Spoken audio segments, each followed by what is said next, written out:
Kali ini kita kedatangan Honda Scoopy New mengalami kendala tidak bisa hidup, dan mendengar dari cerita yang punya motor ini kadang-kadang bisa tiba-tiba mati mendadak. Kalau misalnya berhenti kita on kontak, dia tidak connect. Nah di sini setelah kita cek dan setelah kita bongkar dan juga kita lakukan scan, sudah juga tidak ada kode kerusakan pada sensor.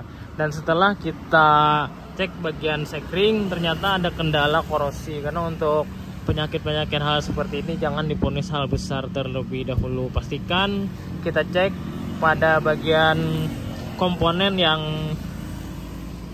memang bersangkutan dengan kendala. Salah satu contoh adalah di saat on kontak dia tidak connect untuk pada bagian speedo, karena untuk sekring ini bermacam untuk fungsinya. Jadi kita pastikan terlebih dahulu untuk lakukan pengecekan pada sistem kelistrikan atau pada baut aki ataupun pada rumah sekring. Jadi untuk terlihat fisik dari luar ini tidak terjadi masalah. Dan setelah kita cek untuk bagian belakang, ternyata ada mengalami korosi pada bagian soket di sekring. Nah di sini bisa terlihat, kita fokus, dan di sini mengalami ada korosi. Jadi seperti ini ya guys ya. Jadi tidak boleh kita ponis hal besar terlebih dahulu. Nah jadi pastikan di sini kita kalau lihat fisik dari sini kita tidak tahu untuk permasalahannya, karena kita tidak melihat secara langsung. Jadi harus kita buka, dan di sini ada sejenis soket. Jadi kita tekan, tinggal kita tarik. Jadi pastikan untuk di soket-soket ini aman. Biasanya untuk hal kasus seperti itu biasanya kendalanya hanya di soket-soket sekring seperti ini.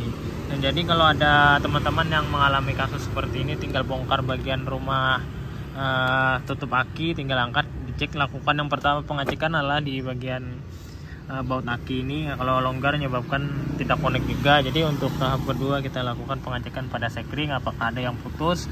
Kalau misalnya ada putus, lakukan pengecekan pada sekring. Jadi apabila misalnya kita pasang sekring, kita on kontak putus, terus kita ulang-ulang seperti itu, berarti ada yang konslet. Jangan dilakukan metode jumper. Biasanya metode jumper itu sering terjadi dadakan. Itu misalnya kalau hal dari itu kita paksa, misalnya ada konsleting, nanti menyebabkan kebakar, karena fungsi sekring adalah pemutus arus di saat ada konsleting. Jadi jangan sekali-sekali kita melakukan metode jumper pada sekring, karena itu akibatnya fatal, mengakibatkan konsleting, kabel kebakar, dan juga eco kebakar. Jadi jangan dilakukan hal seperti itu.